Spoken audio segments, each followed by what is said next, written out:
freedom passed from hand to yearning hand, and the vision of our fathers spread hope throughout this land, as the dream some fought and died for in my heart becomes my own.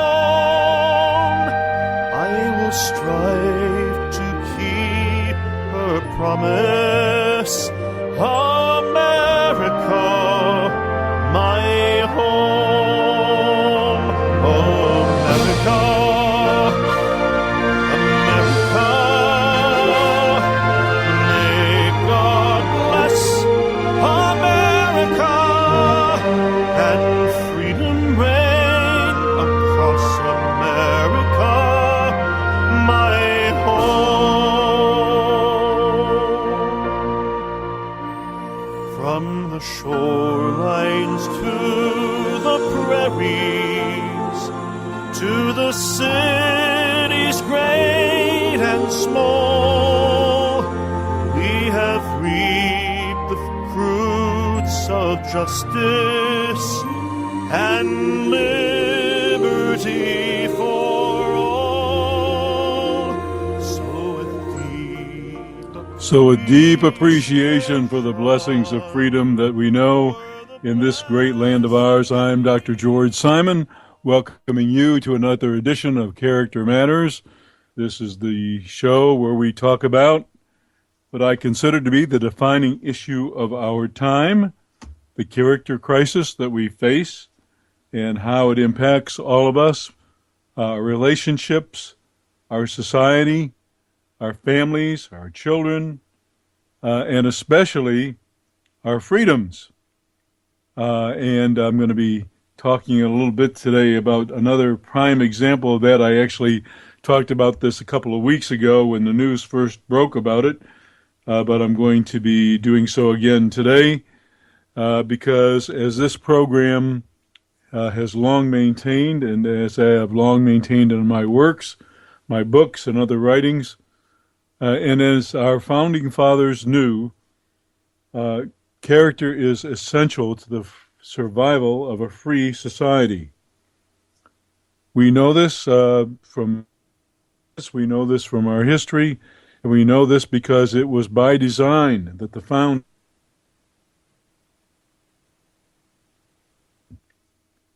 thinking that a moral, religious people of good character who could be trusted to take their responsibilities seriously and to honor certain values and uphold certain values and to live them out could be guaranteed maximum freedom, freedom to prosper, freedom to develop themselves and to create enterprises for their own welfare as well as the welfare of others. And that's by design. We know that when good people are left alone, they do great things and they build great societies.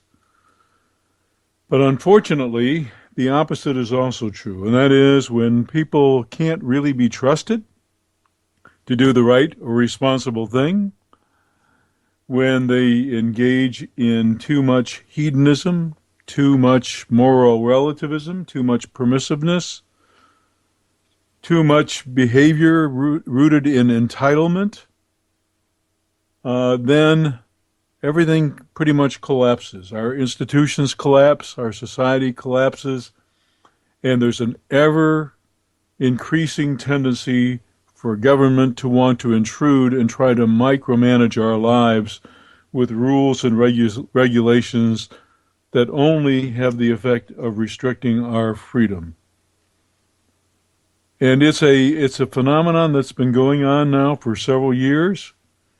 It doesn't look like it's going to really abate anytime soon.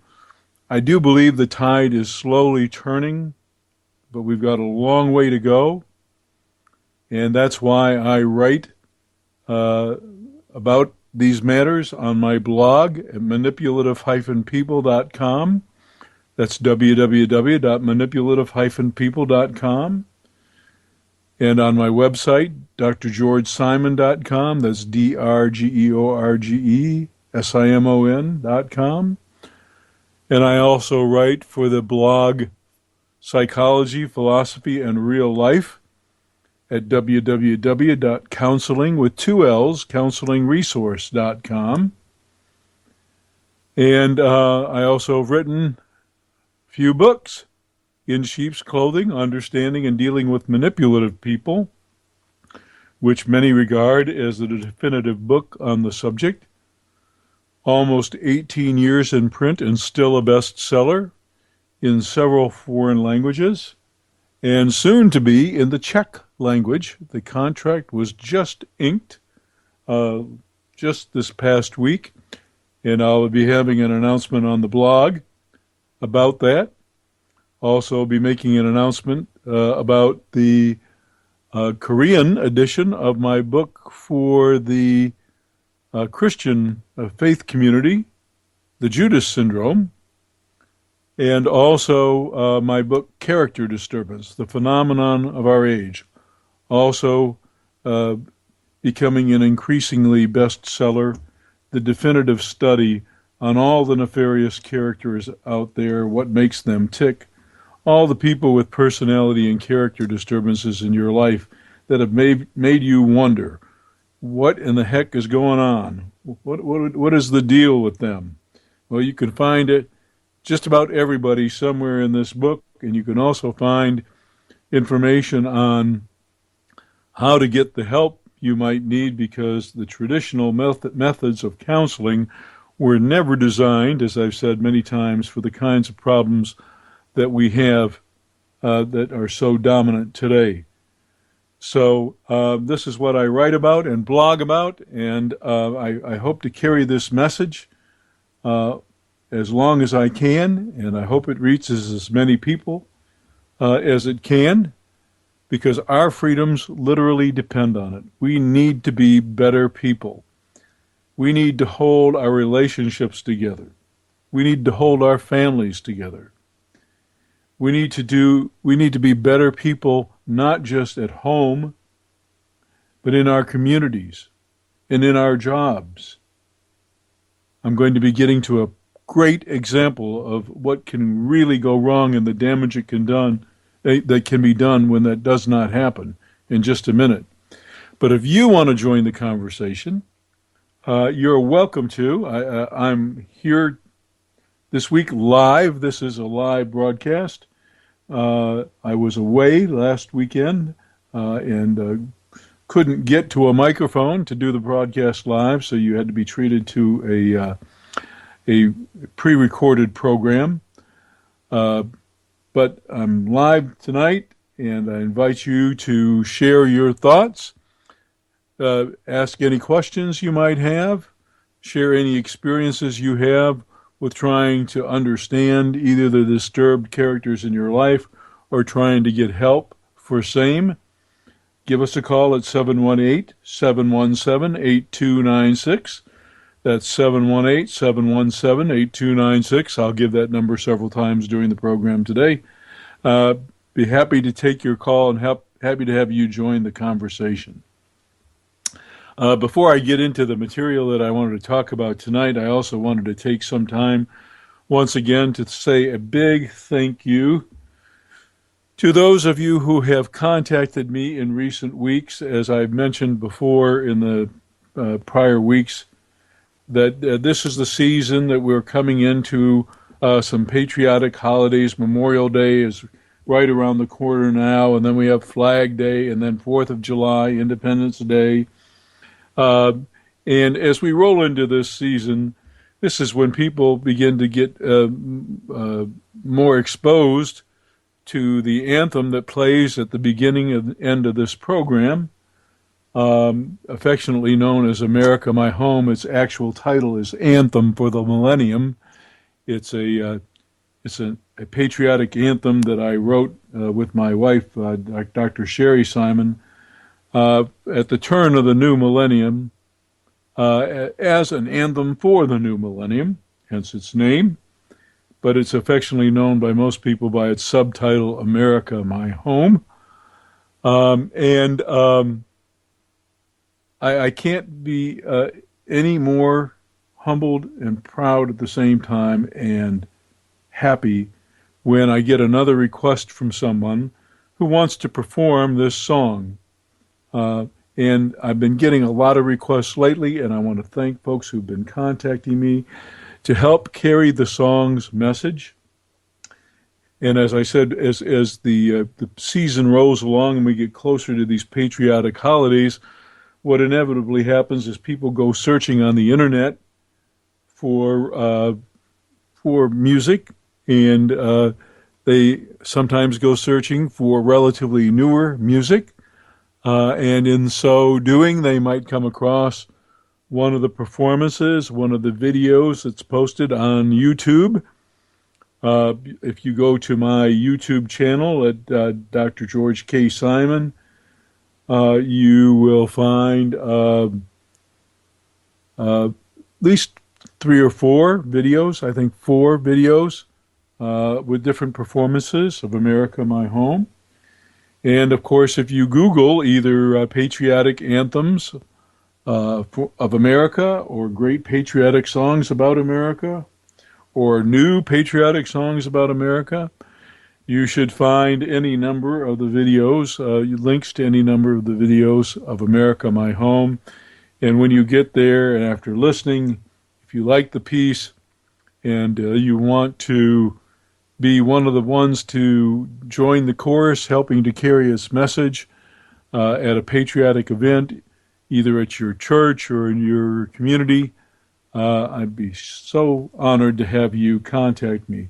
And if you're a member of a harmony society, either a men's or women's quartet, barber shoppers, if you're a member of one of those groups and you want the music arranged for that, you can go to the Barbershop Harmony Society catalog. That's the BHS catalog online, and you can get the music that way. And you get a taste of the song once again at the beginning and at the end of this program. And maybe as we approach the Memorial Day holiday next weekend, perhaps I will close the program in enough time to play the complete version of the song for folks. As I mentioned, it does have a message. It's a personal message. I wrote it with the intent of inspiring folks to do a particular thing. I really believe that America's greatness has never resided in its military might or its economic power, but in the character of its people who take their responsibilities seriously and who get up every day, put their boots on, do their daily duty to God and their country and to their families, who take it all so seriously. That's where America's greatness lies, in its people of good character, who honor and treasure America's best ideals and who live them out. And it's on these people of great character that the very survival of freedom depends.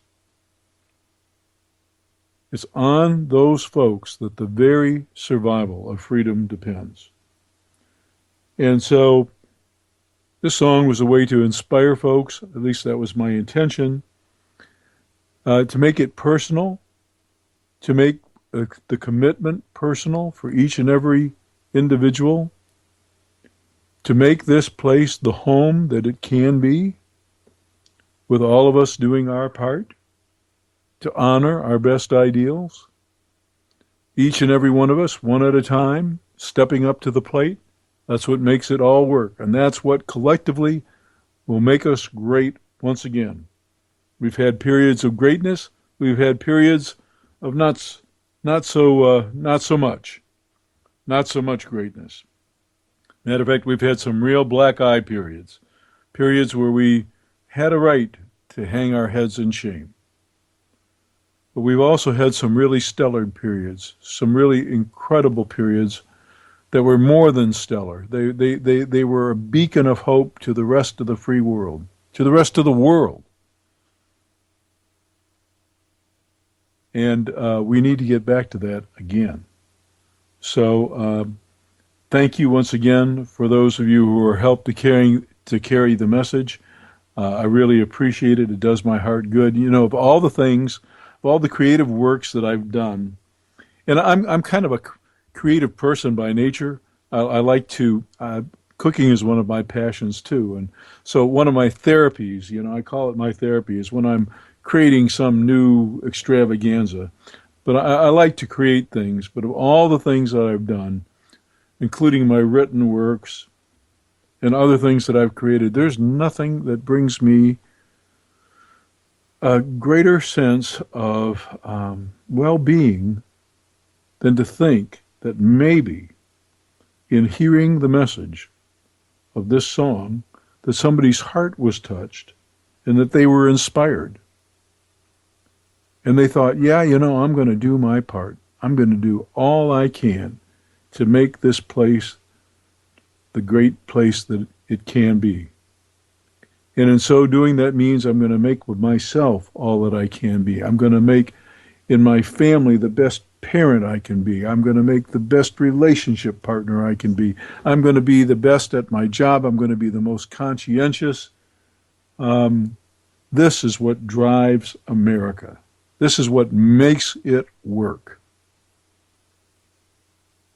And it's what the survival of freedom depends on. So once again, thank you very much. And if you want to talk about that, or you want to talk about anything else, give us a call at 718-717-8296. That's 718-717-8296. Happy to take your call. It's pretty much an open discussion tonight, once again. Although I do want to get to this article in the paper that comes from the Philadelphia Inquirer. It's a follow-up piece to some news that I talked about actually about 3 or 4 weeks ago. It's a prime example of this interdependence of freedom and character that I talk about, and how the very fabric of our society depends on character. It's just a perfect example. I'm going to just highlight some things about this article for you. A while back, the FBI announced that they had uncovered evidence that in about 284 cases, almost 300 cases, they believed that agents in their elite hair analysis unit may have given, quote, inaccurate, quote, and, quote, misleading, end quote, and exaggerated testimony in court that favored prosecutors who were trying to convict people of serious crimes. And so this meant, basically, because these folks, the folks that work at this unit, this was a very elite unit. You have to understand, before there was DNA, outside of fingerprints, the science of hair analysis was a really remarkable science. To look at a strand of hair and to be able to, with accuracy, identify a particle of hair that would have been at a crime scene and distinguish it from any other person's hair or an animal hair. This was a really highly refined art and science. And so, you know, many times it would come down to these pieces of circumstantial evidence to convict somebody of a crime. And this was serious business. So prosecutors were very happy indeed when the FBI hair analysis elite unit would come back with a report that said, okay, this is a match. You got your guy or you got your person because we can place their hair at the scene of this crime. So this was a very, very big deal.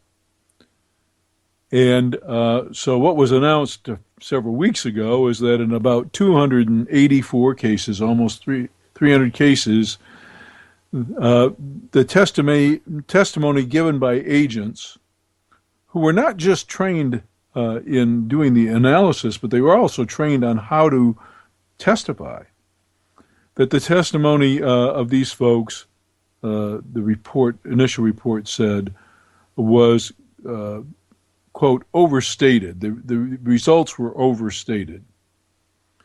And what that literally means, folks, is what that truly means is that these folks lied.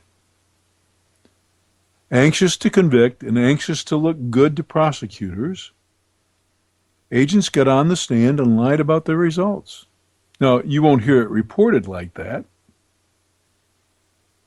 You know, word parsing has become now the art of the day among all the impaired characters in our political system. It goes right to the heart of matters, and we even had a president of the United States parsing words carefully and even down to what the meaning of the word is. That a statement like that should go down in history as one of the most infamous statements ever, that anyone would even make a statement like that. That one should parse words so carefully in an effort to obscure the truth. Now, you can argue all day long about why that was done and whether it made rational sense or whether it was a big deal or not. I'm just saying it's become so commonplace now. Everyone carefully parses words. Nobody wants to use the simplest, best descriptor. These folks lied on the stand. It's that simple. And because of that bad character, innocent people went to prison. And some innocent people may have even been put to death. Some actually were. If there isn't a better example of how character costs us all and how it even impacts at a societal level, it impacts significantly, I think that's it. Excuse me. I'm going to read a little bit about a more recent article from the Philadelphia Inquirer. The FBI has just completed a review of itself in lieu of the fact that they knew that these 284 cases were misrepresented. And as a result of the review, preliminary results announced April 20th recommend that a wholesale look at cases in which testimony about microscopic hair analysis contributed to a guilty verdict be reviewed. In other words, as a result of its preliminary review, they think they need to look at everything. They need to go back and look at all the testimony. Because in these 284 cases, 94% of the cases, the findings were, quote, misstated, end quote. So now they're going to be looking through all their testimony. This is going to take a lot of time, energy, and money. And we're going to have to trust that there's the integrity We're going to have to trust that there's the integrity of character in those doing the investigating, because once again, these are the people who cheated investigating themselves. We're going to have to trust that they have enough character to be honest about what they find. You know, we went through this with the VA, did we not? Not too long ago. You know, and not one person who actually fudged the data at the VA has lost a job. And many physicians on staff who cooked the books not only kept their jobs, got raises, and they got their bonuses for the years that they were cheating. Cooking the books is just common happenstance now. We're literally killing ourselves, folks. We're literally destroying ourselves. We can't go on like this. We just can't. Our society can't function like that. We need to hold people to account. We need to hold people to account. And when they do egregious things, they should have to pay some pretty stiff consequences. Legal experts, I'm going to read a little bit more from this. Legal experts say the analysis raises the possibility of hundreds or thousands more convictions being appealed nationwide as more transcripts are examined. So as they go along, they're going to find more. And we're going to be talking about hundreds of thousands. I'm going to take this call. Hello and welcome to Character Matters. Hi, Dr. Simon. Continuing with your thought there, I think the big problem is that we have a hard time being honest with ourselves as far as our ideas and notions and dogma. And as far as communicating with one another, I think that gets in the way, and we really don't hear a lot of what's actually being said because of our offensive words. And I wonder if you might comment on better communication methods where we might be able to set aside our own predetermined ideas and actually hear something that's, kind of foreign to our ears. Would you say a little bit more about what you mean about better communication? Well, there's a big disconnect a lot of times because people are hearing what they assume based upon their own ideology. And a lot of times people are offended without really being able to take into account the whole of it because, like I said, they're not really hearing what's being said and not listening but waiting to respond or even interrupting with response and instead of going ahead and analyzing the whole of the message. Mm-hmm. Yeah, if you'll hold on the line just a little bit, I'd like to follow up. But you raise a good point. Stanton Samanow used to call this phenomenon the mental filter. And that is basically we hear what we want to hear. We see what we want to see. We hear what we want to hear. And therefore, there's more than just a disconnect. We kind of translate in our own minds sometimes and don't properly attend to what somebody else is actually saying or doing. And we misinterpret, therefore, what's going on. And it's a two-way thing.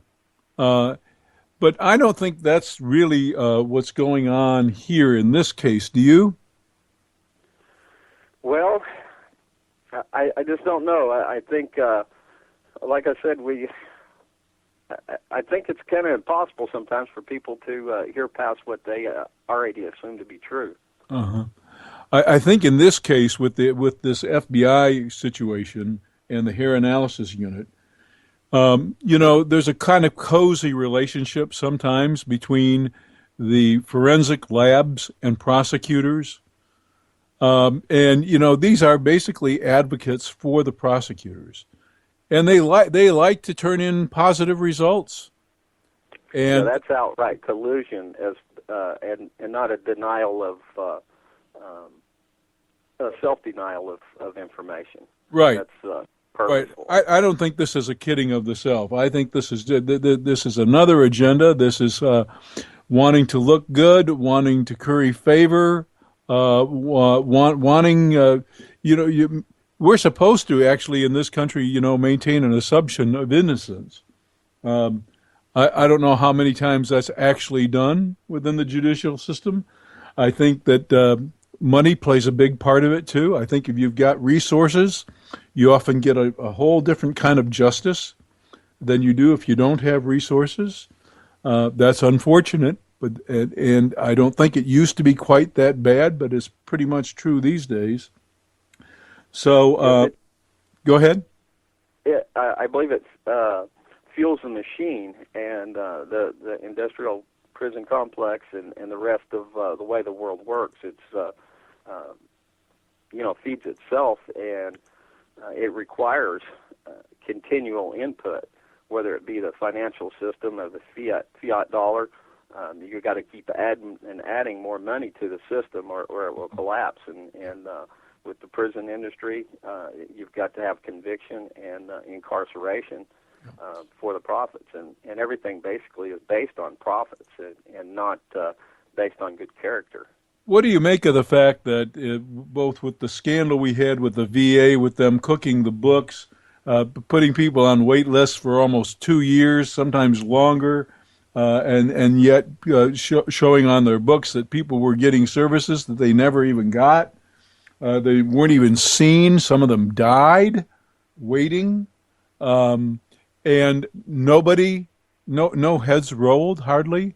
It was one person who basically took the hit for everybody, but all these cheaters, they were cheaters. They were liars and cheaters. They not only kept their jobs, but they got raises and bonuses for the years that they cheated. What do you make of That's that? the way the system's set up to work, just like with the financial bailouts. It's all cronyism. Everybody on the inside gets paid off, and everybody else suffers the cost. See, I'm going to take issue here. I think words have to mean things. And I appreciate what you're saying when you say that's the way the system works. But here's my point, and this is the whole point of this program and the whole point of my work. The system is made up of people, and it's at the individual level of individual integrity that we have got to make changes. Because that's what makes lost on those people in authority, those that gravitate towards those positions, as I've said before, are the sociopaths and psychopaths. Absolutely. Absolutely. The one thing I will say about our system is that it tends to favor those.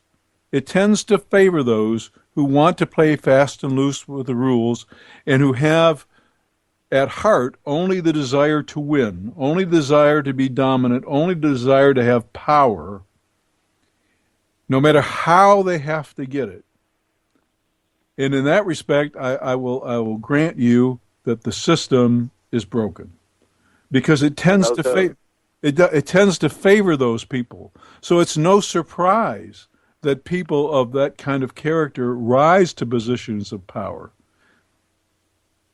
And that's the crux of the matter, as you say, the disturbed characters. Yeah, yeah. Well, what's your solution? Well, self-responsibility, obviously, accountability. If we continue to select the lesser of the two evils, it's still evil. So, as long as people are willing to accept that and continue in that pattern, then it's pretty much an unbreakable cycle at this point. Mm-hmm. Well, my solution is one heart at a time, one heart and mind at a time. That's how we have to do it. We're not going to change this country overnight, but what we can do is that we can inspire each other. And what I try to do with this program, with my books, with my numerous online articles, with the song, I want to touch people's hearts and I want to appeal to each individual. We can be better. We can do better. Each one of us holds the key. Each and every one of us.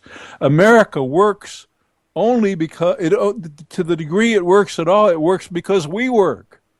We're still the most productive country on earth. Why? Because most of us have a work ethic still. Even that's eroding. But, I mean, that's what makes it all work. Absolutely. Dr. Simon, I really appreciate your work, and I'd like to ask you, I'll inbox you on your Facebook page. If you'll add me as an administrator there, I will. I post your show to ucy.tv every week, and I will forward that then to your Facebook page. So a little later, I'll get in there and send you a message, and if you'd care to add me, I'll only content I will add will be your show posting every week. Well, thanks. I appreciate it. I'm glad to have you contact me. Thanks for calling in. Thank you, sir. Bye-bye. Once again, the number to call in for anybody who wants to call in and join the discussion, it's 718-717-8296. That's 718-717-8296. Happy to take your call. Happy for you to share anything, ask any questions. If you want to take issue with me, free to do that too. I do want to read just a little bit more of this article because, the discussion we had just momentarily just says it all. We can say all we want about the system, quote unquote, in its brokenness.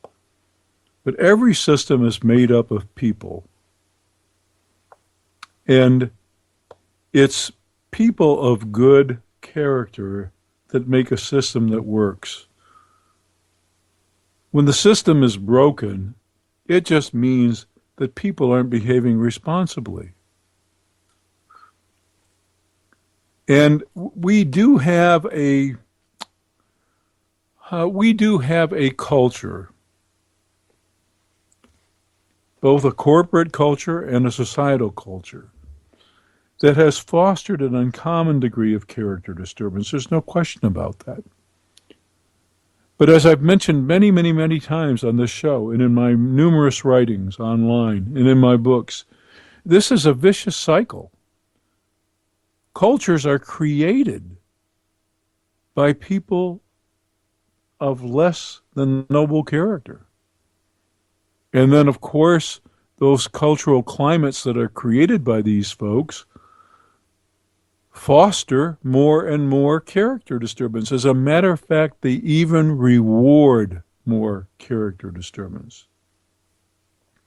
We have a quote-unquote system set up now, especially in government agencies, where it's almost impossible. It is almost impossible to weed out a bad egg. And there are plenty of bad eggs. It's truly almost impossible to do it. So people are rewarded for doing the wrong thing. It's a vicious cycle. Our bad character produces bad culture, and our bad culture rewards bad character. And on and on and on it goes. And at some point it will break, and at some point it is going to, I promise you this, folks, at some point, if it goes unarrested, it will cause us the loss of our freedom.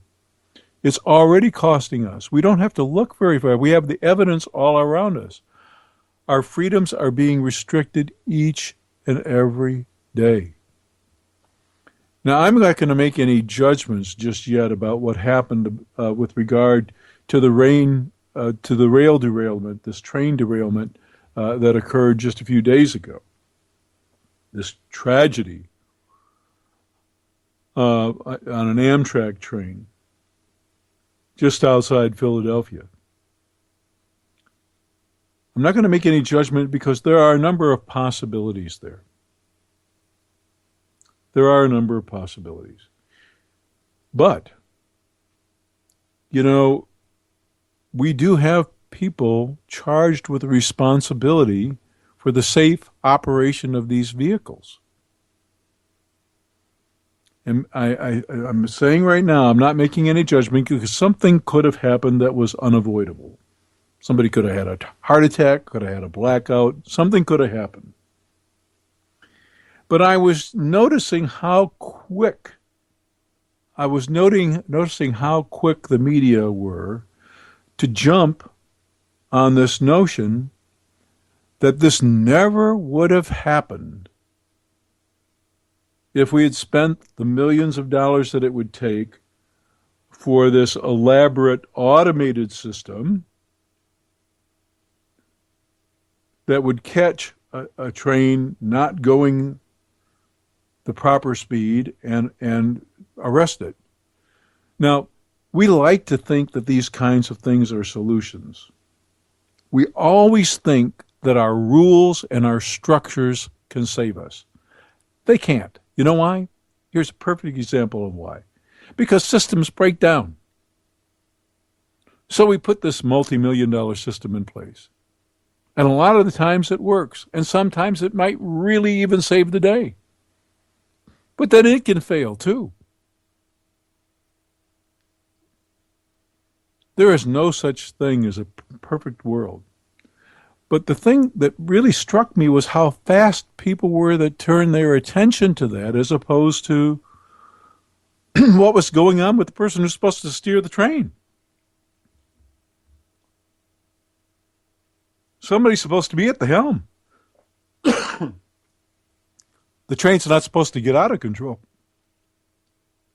It's supposed to slow down before the curve, not speed up. It could have been an inadvertent mistake. It could have been an unavoidable mistake. We'll not know for a while. But I was really struck by the fact that we constantly turn away from the idea of individual responsibility to this notion that our systems can save us. And then, of course, the political tool was used that, you know, if we had only invested in our infrastructure, which is crumbling, and it is crumbling, by the way. It is. We have a lot of problems. We have a very aged infrastructure that was built in the early post-World War I days, and sometimes even before that, pre-World War I. Some water mains in cities are older than that.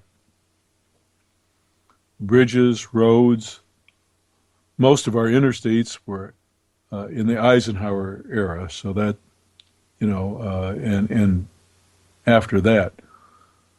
So they're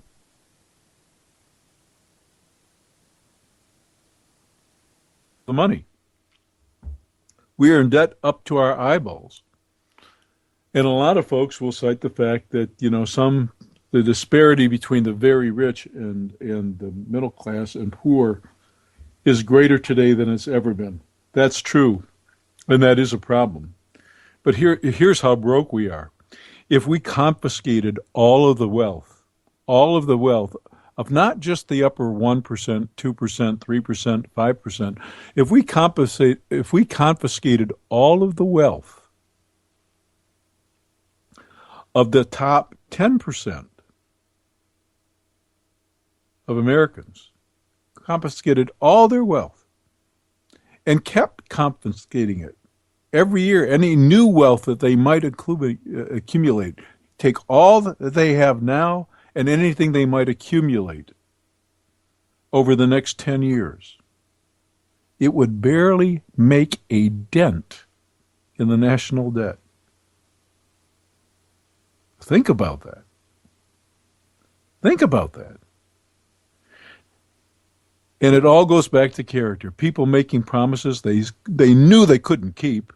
They knew they couldn't keep them.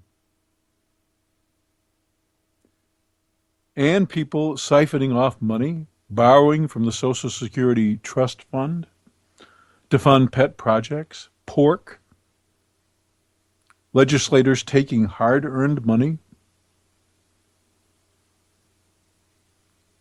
no responsibility. It all comes down to that. It all comes down to the individual integrity level. It always does. And our last caller had a point. When you do finally erode the culture to a point where the culture actually favors and rewards severe character disturbance, where the system actually is tailor-made for the psychopaths and sociopaths, the power mongers, the folks whose power is their sole agenda, who don't have you in mind, don't have me in mind, don't have anything in mind but what kind of wealth and power they can amass. When that happens, it's as good as over. This next election, this next presidential election, is going to cost in the billions. Isn't that truly absurd?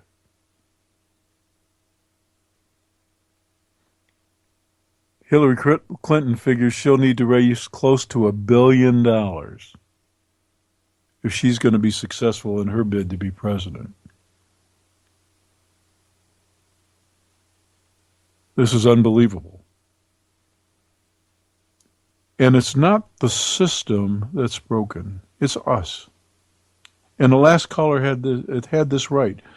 We're not honest with ourselves. We've been fooling ourselves.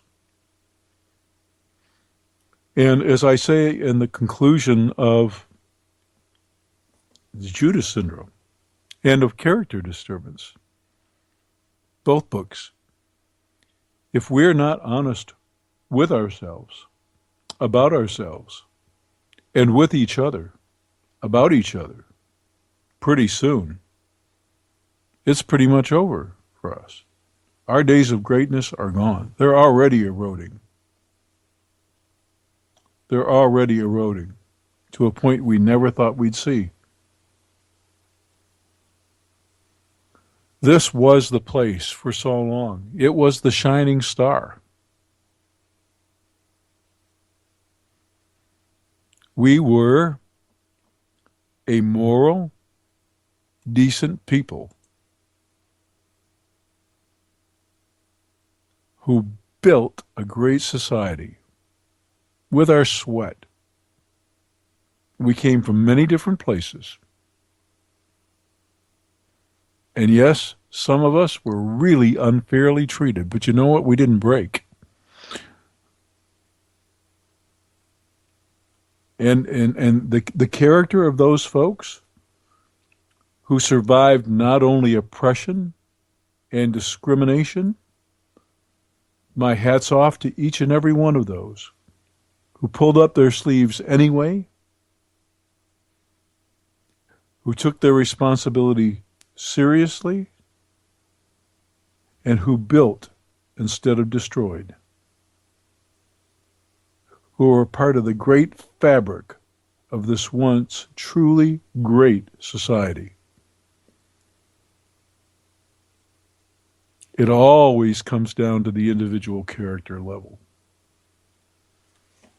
Well, I just want to conclude this article because it makes one last point.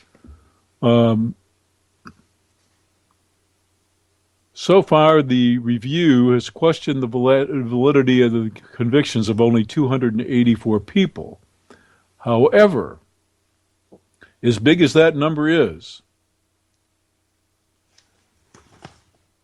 it's hard to comprehend the breadth, impact, and magnitude for those accused in the criminal justice system, considering that another 3,000 trials are going to be reviewed now, just between 1985 and 2000.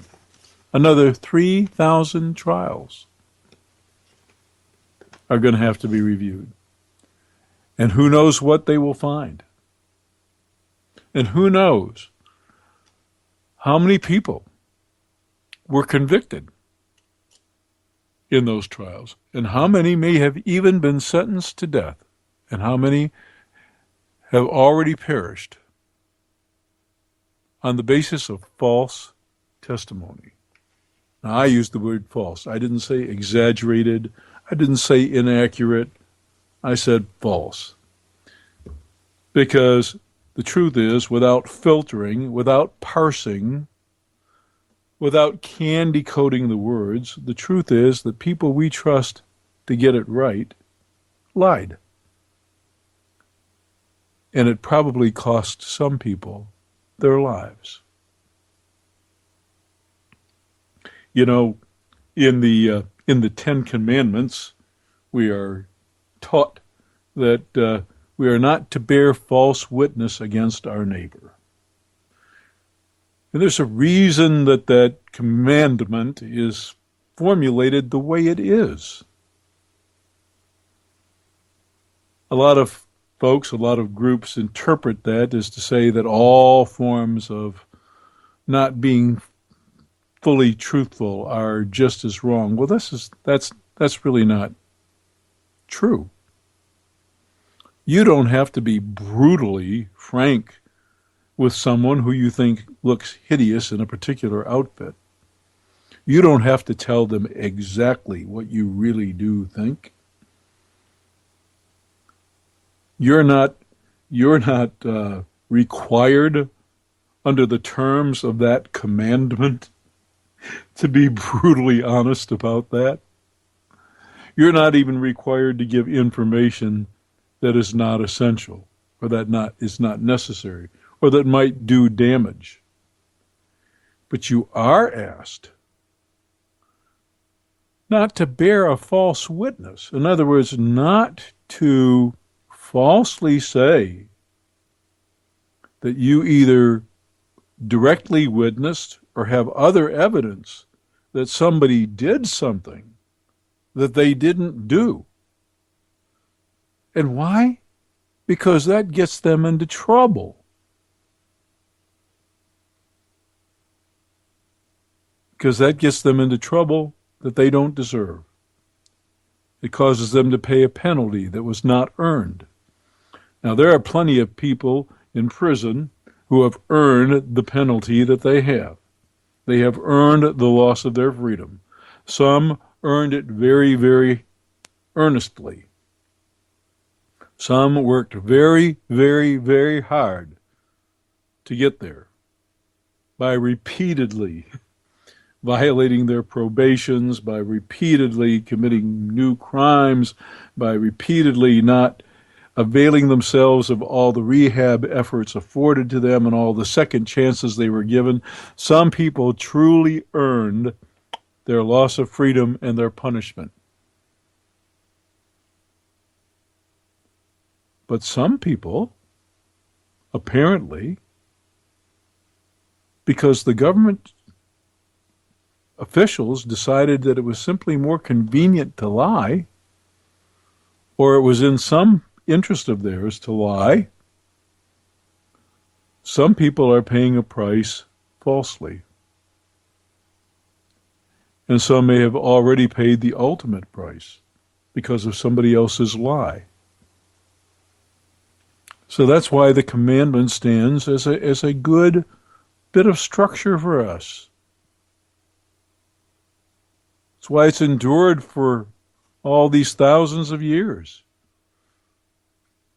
It's not a good idea to bear false witness against somebody else, to say that you know something or saw something, or that you have evidence that they did something that they didn't do.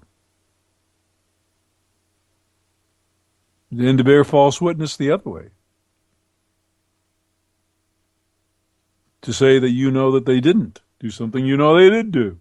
Or to hide evidence of a crime you know they did. There, you're acting as a witness of innocence when the person is guilty. This is what makes it all work, folks. It's at the individual level. It always has been. Character affects our relationships. It reflects our working environment. It affects our families, our marriages. It affects our communities, and it affects the society at large. It's all about that. It's all about that. It always comes down to that. We can't get away from that. America works when we work. America is great when we're great. De Tocqueville is supposed to have said that. That's not an accurate quote, but we'll give de Tocqueville credit anyway for saying that America is great because it's good. America is great when its people are good, when its people are of decent character,